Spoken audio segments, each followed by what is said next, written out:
There's an interesting question here. Maybe let me take that. He said, given the chronic underfunding of UNHCR, how do you plan to prioritize certain refugee crises over others, especially when crises such as South Sudan receive little media coverage? Yes, this is an excellent, it's an excellent question. Please keep sending in your questions because he's here. The African rep is here. It's a very pertinent question. And let me answer this question by first letting you and the audience know that almost all UNHCR's funding comes from voluntary contributions. From the central pot, assessed contributions, we have sometimes only about 3%. 97% comes from voluntary contributions. People willing to contribute. Interesting. And this is not sustainable. And when they contribute, a lot of them earmark these contributions either for certain activities or for certain refugee populations and so on. You get what I mean? So this kind of ties our hands because that's why we've been advocating for free earmarking so that UNHCR will determine where to apply these resources depending on needs. But if the money comes with strings attached that give it to this particular population or use it for this particular activity, our hands are tied. Okay. So some countries may not get the support. The US has been the one with the most flexible funding. I mean, the US has been giving us maybe about $2 billion a year. Flexible. And that has helped us a lot in... Can assign it anywhere Exactly. Exactly. To assign it anywhere. So I'm sure that the US would review their stance on UNHCR once they know that fundamental changes are going to be made and it will be in the hands of somebody who has done this before, who has done it throughout his life and is willing to change things. And I'm sure, because that frustration of donor fatigue comes from the fact that we've done this for 40, 50 years for the same population group. Until when are we going to have this situation resolved? You get what I mean? Yes. So because of this, I will be advocating that UNHCR's contribution from the central pot, from assessed contributions of the UN, should be increased so that at least we have some base funding. Because many donors are of the assumption that UNHCR has got its own core funding and what they are given is a supplement to the core funding. You get what I mean? Yes. Such that they earmark what the supplement. Right. But if the base was increased from 3% to, we don't want to prescribe a figure, even up to 20%. Because responsibility sharing, has to be absolutely live up to the Would you advocate at the UN that every member country contributes a certain percentage of their GDP towards refugee problems? No, already every country contributes or is supposed to contribute. Yes, contribute. Right. Not for the refugee program, to the central pot of the UN and the Secretary General and the administrative bodies. Yes. What I'm saying is that what goes there, a significant portion should go to UNHCR because this is not a problem for Europe or North America only. It's a problem for the whole world.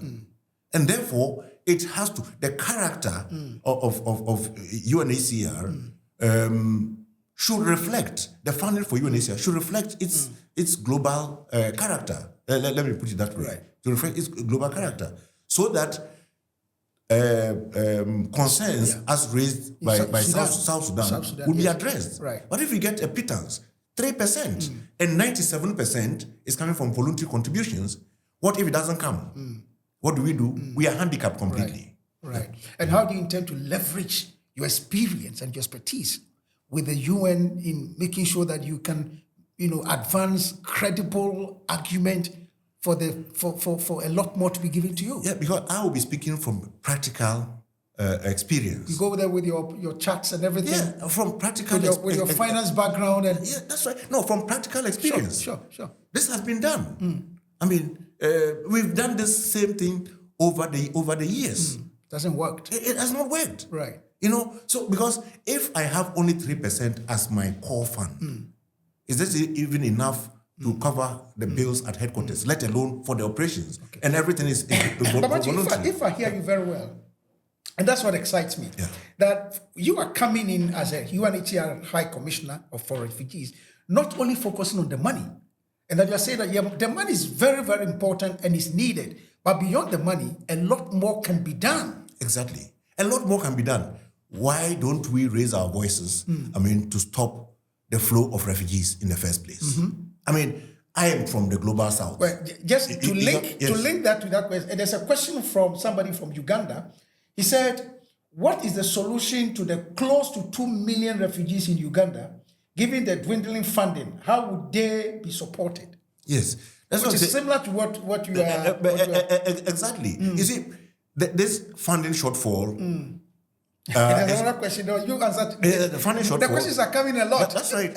No, I wish we would be here. I'd love to talk about this. Go ahead. Yes, go ahead. If you grant me the time, then we'll continue. No, I have beyond all 1 the hour. time. Yes, go ahead. I have all the go time. ahead. Because the questions are coming. Yes. Audience, please send in the questions. Matthew has agreed to go beyond 1 hour, so please send in your questions. Let's address them. Yeah, Africa must know what you are bringing to the table. That's right. So please, that's right. Help us. Let me say, the funding shortfall is not new. Sure. It has been coming. Right. Like they say that to be forewarned is to be forearmed. Yes. So it has been coming. What if we change things round? And by this, let me, since the question is coming from Uganda. Yes, it's coming from Uganda. It's coming from Uganda. Yes. Last year, do you know how much money came to Uganda from what we gathered? From the humanitarian channel only, $394 million US. Wow. And you add what came from development partners directly for refugee hosted areas. You might be talking about $500 million for managing refugees. I've asked this question in meetings. As a CEO, if you are given $500 million to run the refugee program in Uganda, would you do business the same way you are doing it? No, you can't. You can't. How much of it is going to the refugees? Yes. There has to be a fundamental change in the way we do business. So I'm advocating that I will change the modus operandi of UNHCR so that at least 60-70% of our funds go directly to benefit refugees, so that we can wean them off quickly of assistance. Because if you are in your own country, right, and you are supported by some microcredits here and there, to be able to stand on your own feet, after some time, then we will be justified to say that, look, we've done our best for you. If you are not able to help yourself, well, sorry. But Mali, let's link this to the earlier point you raised about helping to address the causes of refugee and displaced people and all of that. So the person goes back to his country where he started from, and the crisis is still there. How are you going to address all that? But that is where UNHCR, unfortunately, we deal with the aftermath of bad politics. Absolutely. Sure. Bad politics.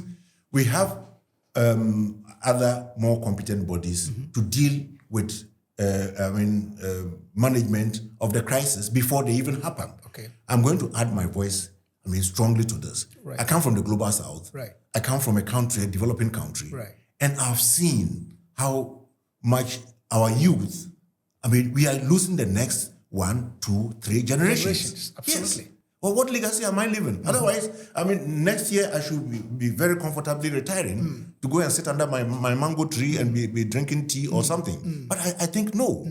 It is the time for us to be at the helm, to be at the table, to address some of these things. Those who are funding wars and all these crises in our neighborhood, we have to stand up. You have to stand up and advocate strongly against this so that the tide of refugee flow, is stemmed.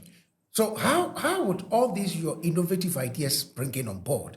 Where does it fit in the 1951 Refugee Convention and the 1967 Protocol?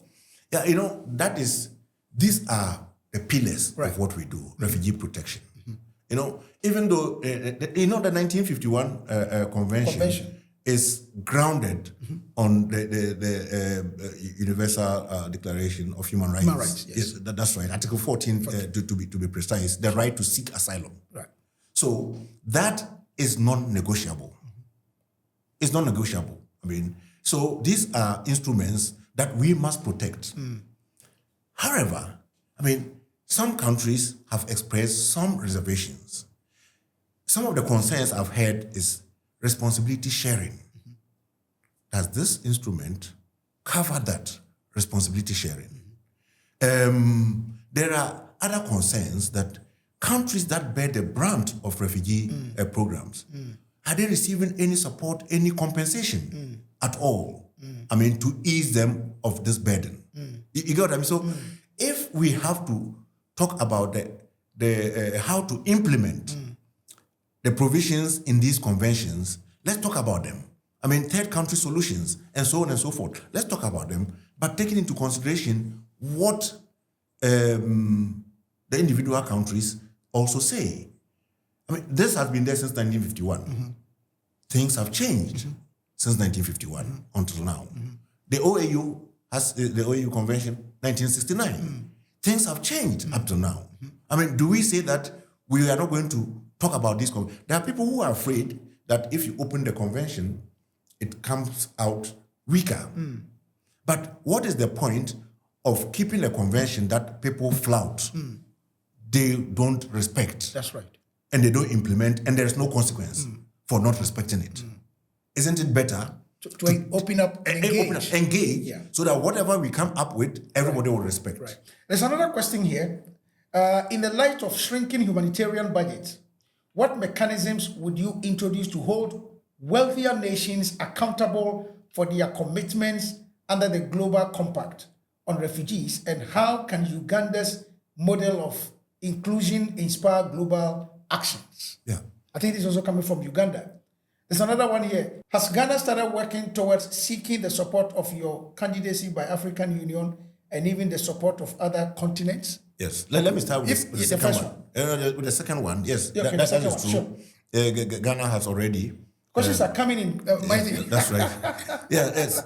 Ghana has already approached and is working with the AU. Fantastic. I mean, to secure that support as an African candidate. I'm the only African who has applied. Absolutely. And then let me say that I'm an African who is knowledgeable and who is bold and who is ready and willing to take the mantle. And who is coming right from the trenches of the UNHCR. Exactly. Fantastic. And then to the first question, that how do you hold wealthier nations accountable?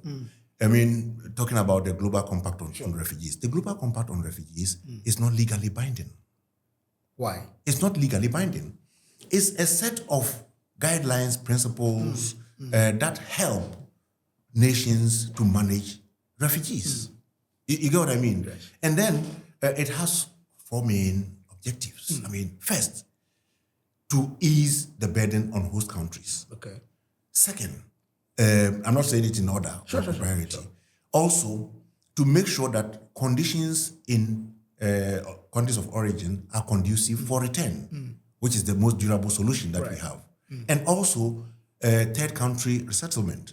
If voluntary repatriation is not an option for different reasons, I don't want to go off on a tangent, then third country voluntary repatriation or local integration is not an option, then third country resettlement is also an answer as a durable solution. And also self-reliance of refugees. So we have these 4 main pillars or objectives of the Global Compact on refugees, is to help nations to manage. It's not legally binding. Right. So how do you hold them accountable? Like I said, contributions are voluntary. How do you hold somebody who is voluntarily accountable? Yeah. That is why if we got substantial resources from the central pot, then I would say the UN, the General Assembly, the Secretary General, can hold the High Commissioner accountable. We have given you this. What happened?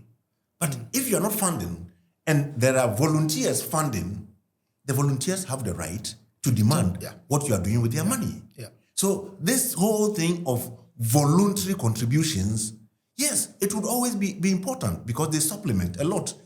That is what has kept UNHCR afloat for all these 75 years. Yes. So it is very, very important. But we should also have assured contributions coming from the central port where everybody has contributed to, because forced displacement is the problem of everybody. But UN is going to tell you they also are overstretched. How about that? But I mean, so what is the alternative to that? You're overstretched, but we have to address it. First, let's help stem the flow of refugees. Interesting. Yes. Okay, so there's another question here. Given that more than 70% of refugees are hosted in low-income nations, why has UNHCR struggled to shift the global burden sharing equation? As as High Commissioner, what will you do differently?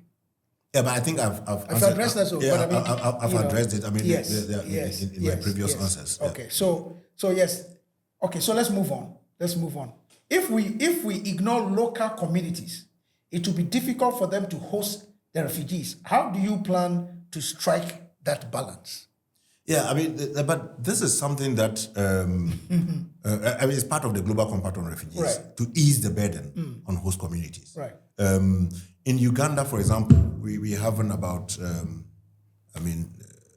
nearly 2 million refugees, but the host communities amount to 2.4, 2.7 million refugees. And all our programs target both refugees and the host community. So it is part of UNHCR's modus operandi. And the Global Compact, and let me give a lot of credit to the current High Commissioner. It is under, during his tenure, that the Global Compact on Refugees came into being. There have been very monumental changes in UNHCR, over the last 10 years, but we have to continue. A lot of the good things that have been done, we have to sustain them and then introduce the new things that would make the organization more sustainable going forward. I listened to one of the debates you guys had in New York recently with other candidates. So but the question I'm putting to you, Martin, if you listen to all your contestants, what is it about your plan, that's completely different? I'm asking the same question, but another way. You listen to the others, the mayor, the German, and then the other lady from, I think, France or something like that. What is your plan? What about your plan that is completely different from theirs, and with specific reference to women refugees? Yeah, I mean, look, I must say that all the candidates mean well. Yes. All of them. I mean, otherwise they would not have stepped up. I mean, these are people who don't lack jobs. But what's your plan that intends to prioritize the needs of women refugees? Why mine is different is that I'm speaking from practical experience. I've done it. Okay. I know how to do it. What did you do for women refugees? No, the women are always a priority. Okay. A priority. Let me give you just one example. Yeah, that's what I'm trying to... One example. I took office in Uganda from 1st of July 2022. Right. By the time I got there, the operation had stopped buying soap and sanitary pads for new arrivals because there was no money. That's when I got there. Ask me, with the women refugees who are coming in? Yes, haven't walked long distances for days. They get to the border, the reception center, there was no soap and sanitary pads for them. I have reintroduced that. Interesting. I've reintroduced that even though funding has been going down and the number of refugees is going up. How did I do it? And if there are NGO partners who are listening, I reduced a fuel allocation to NGO partners by 30% and to government by 10%. And all of a sudden, we had money to buy soap and sanitary material. Actually, you were fought. I mean, my role model was a woman. And that was my great-grandmother. I don't want to talk about her because I get very emotional when I go on that tangent. So definitely from lived experiences, I would make sure. I mean, and both the current and previous high commissioners have always prioritized support to women. And this is something that will continue. I mean, that's what I say. The other candidates also mean well. I mean, everybody wants to help, but who can do it best? Who has the know-how? And the will to do it best, not based on models or theory. With me, I'm not going to try to hit and miss. I've done it. I like that. I've done it over the years. So I'm not going to be listening to whoever is advising me should know that, yes, they know what they are talking about. I mean, because I will not just take any advice. I have done it. The others haven't done it. They must have done it. Some migration issues here and there. That's true, but all of them mean well, and I hope that together we can put our ideas together. So when it comes to humanitarian assistance with the need for long-term development and sustainable solutions for refugees and their host communities, how do you intend to bring about the balance? The humanitarian assistance with need for long-term development and sustainable solutions to refugees. How do you intend to balance that? You earlier started by talking about the fact that you want to address the causes of that bring about all this. But in terms of sustainable development, how do you intend to bring about that? That's why I'm saying that. I mean, sharpening our focus. We cannot bite more than we can chew. You get what I mean? Development is not UNHCR's forte. That is not UNHCR's forte. But we link up with development partners to ensure that humanitarian funding, and development funding are well coordinated. You get what I mean? And I don't want to be citing too many examples from Uganda, but Uganda is the biggest refugee operation in Africa. I mean, that's Uganda. Yes, exactly. It has happened elsewhere in the world as well, whereby using humanitarian or development funding to address humanitarian crisis. For example, when it comes to provision of water, I mean, years back, the solution was to drill boreholes in refugee camps to address the water situation. This has changed completely. Now, water infrastructure for refugees and hosts are being put in place. So when the refugees go, I mean, the infrastructure remains for the community. For the community. That is it. And then building clinics, schools. In the very early days, all infrastructure for supporting refugees was supposed to be temporary. Temporary, and I've seen it happen that when refugees leave, UNHCR was supposed to lead the rehabilitation of the ex-refugee camps or settlements, restore it to what it used to be. So such that if permanent structures were put up, it would be difficult to break them. You get what I mean? So that was the plan. And that plan was based on the fact that refugees would stay very short periods in the country. But now, on the average, refugees stay in asylum countries for about 17 years. That's about 2-3 generations. You see, so if that is the case, then why do you invest in temporary structures? So the thinking has changed. If you're putting up a school, you put up a solid block school. Because when refugees leave, the locals would use it. But in doing so, would you want to use humanitarian funding to construct schools, or you will leverage the capacity of development funding, development partners to help build these schools for both refugees and hosts? Because UNHCR used to be practically the only game in town when it came to refugee response, we got used to, and some local communities got used to UNHCR doing everything. But there are others who are better at doing certain things than us, and we have to leverage the advantages. Do you think there's not been enough, consultation among the UNHCR agencies? I mean, among the UN agencies, with respect to addressing. The will is there. Okay. The way we are structured makes it difficult for us to really work together. We do our best. Unless you do it at the local level. Yeah, I mean, at the central level, there is that encouragement, but at the local level, we are structured quite differently. We have, for example, every agency has got its own administrative and finance unit. But for example, as you mentioned, if you go to the local community, there are some things UNHCR can do, others that UNICEF, for example, can do, and all of that. Can there be a conversation among all the heads of the UN? We have it all the time, and where possible, we work together. Fantastic. Where possible, we work together. I mean, there are some achievements we can point to in this area. But then, when my position has always been this, that when others get on board to address refugee crisis, their support should be sustainable. It should not be temporary. That because there is funding, they are there, and when the funding dries up, they are gone, and UNHCR is left with a crying baby. Right. You get what I mean? It should be full engagement. I gave you the example of how UNHCR works with WFP. Right. And I would wish that we work with other agencies the same way. Absolutely. In education, for example, I'm throwing this idea, a wild one there.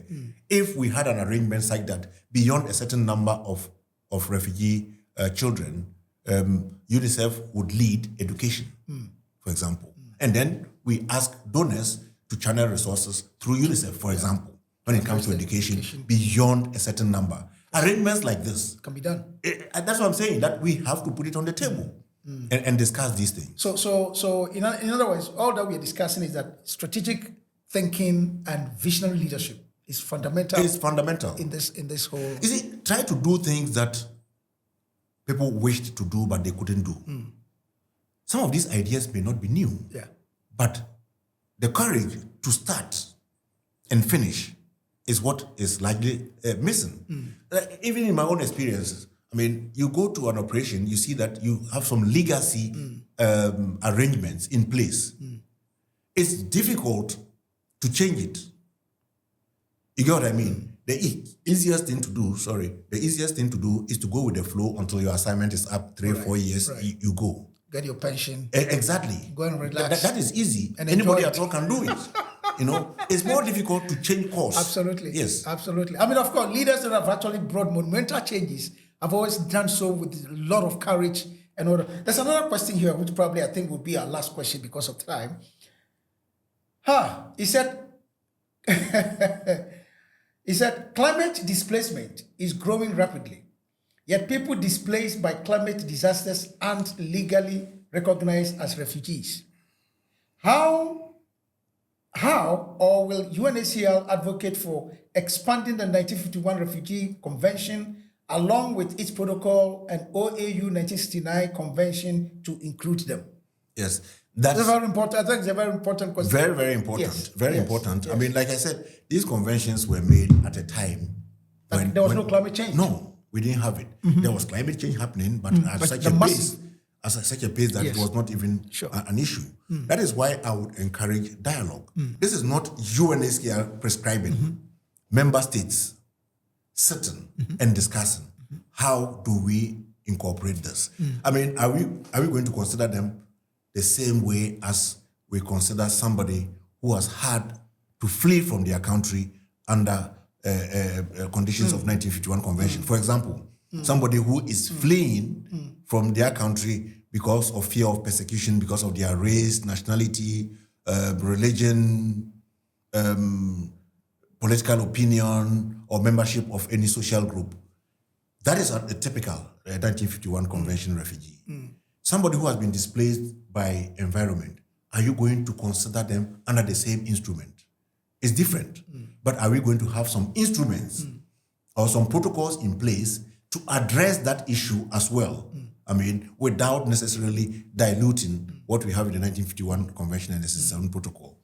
We can have some instruments in place to address those ones. I mean, without necessarily embedding them in the Refugee Convention, I mean, of 1951, which is premised or predicated on different causes, different reasons, and so on and so forth.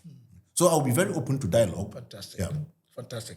Matthew, I don't know what to say. I'm looking at the next UNHCR High Commissioner. But assuming that you have refugees across the entire globe tuning in and listening to us today, this is your camera. As an African looking at occupying this top position, talking to all these refugees across the globe, what is your message to them? No, my message to them is this: that we are going to. I'm going to join those who have been crying loud for the cessation of the causes of refugee crisis in the world. That is the crux of the matter. If we stem the flow of refugees, we would reach far. I mean, people can stay in their own countries and then, manage their own life. So that is fundamental, that I will not relent at all on advocating very, very strongly and fearlessly, when it comes to the causes of refugee flows.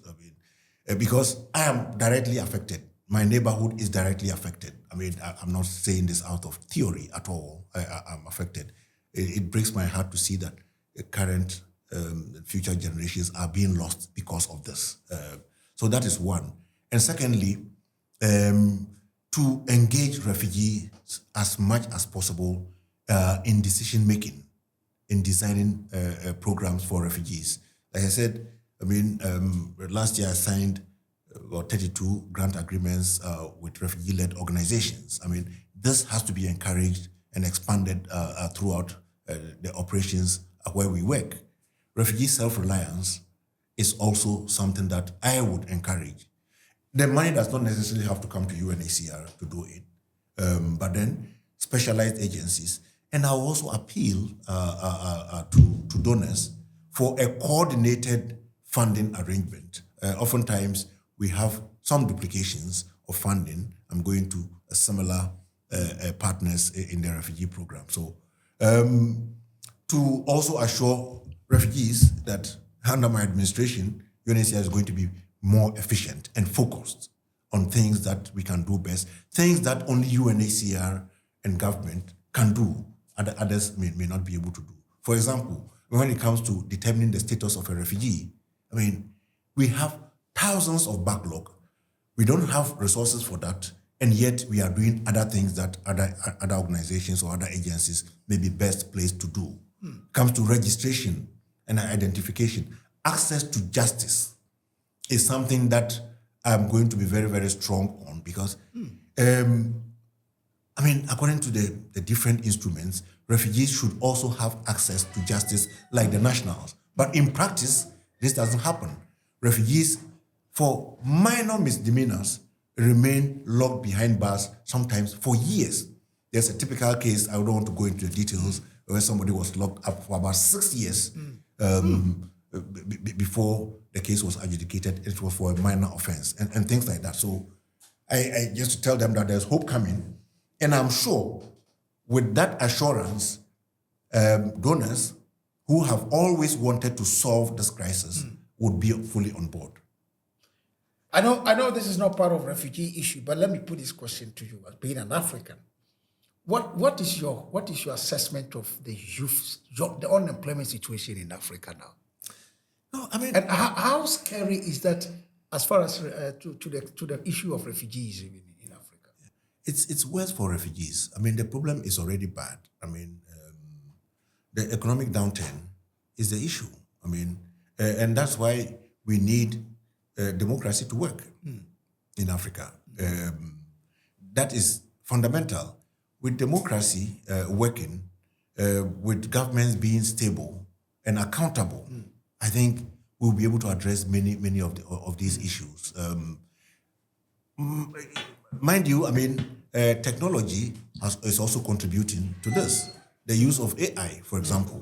There's a fear that is going to replace many jobs, but still there are so many other jobs that the AI cannot replace. It would depend on stable, responsible, and accountable governments. So to contribute to that, I think I would add my voice. Like I said, for some time I was thinking of just retiring, but I will not. I will have to add my voice to this to ensure that democracy is upheld, the rule of law is upheld, and governments are accountable. Sometimes embezzlement and corruption is what is eating into our societies. That is the plain truth. So you need responsible leadership, honest leaders with integrity. Yes. And I can attest to that. I can say this freely. Like I said, 31 years my life has played out in public, professionally and personally. So this is it. This is what I will continue to advocate for going forward. I'm just hoping that, Africa will be proud, and I'm sure in the next couple of weeks, we're going to hear the news UNHCR High Commissioner for Refugees is His Excellency Matthew Kwesi Crentsil, the man that we hosted at Channel 63 Studios today, and I'm looking forward to that. Whether we should buy a champagne and put it somewhere and then, but I'm proud of you, my brother. When I came to your office in Uganda to interview you, little did I know that a time is going to come where we're going to meet in our studio and be interview you on the sideline of your determination to become the next UNHCR High Commissioner for Refugees. I'm very proud of you. Yeah, thank you, Emmanuel. I'm very proud of you. Thank you, Emmanuel. And then you can call me anytime. This is a discussion that I can have the whole day. I can tell. I'm very, very passionate about it. I can tell. And I see light at the end of the tunnel, and there is hope. It looks gloomy. And to address a question you asked earlier on, why become a high commissioner at this time? Yes. I mean, if it was easy, everybody could do it. It's difficult, and that's where we need, all our resources, full strength, everybody putting their shoulders to the wheel to address this situation. So for me, it is the best time to be a high commissioner because of the problems that we are facing. Interesting. Well, thank you so much for joining us in this wonderful discussion. My request is very simple. Africans, we believe in prayer. Let's all continue to pray for my brother Matthew Kwesi Crentsil to be the next UNHCR High Commissioner for Refugees. I believe he can, I believe he will, and I believe he will deliver. And after his tenure, Africa will be proud with it. My name has been, and is always, Emmanuel Detumi, your host for Channel 63. Thank you for watching. I'll come to you again very soon. My brother. Thank you. Merci beaucoup, je compte en français. Ah oui, exactement. Merci. Merci à toi.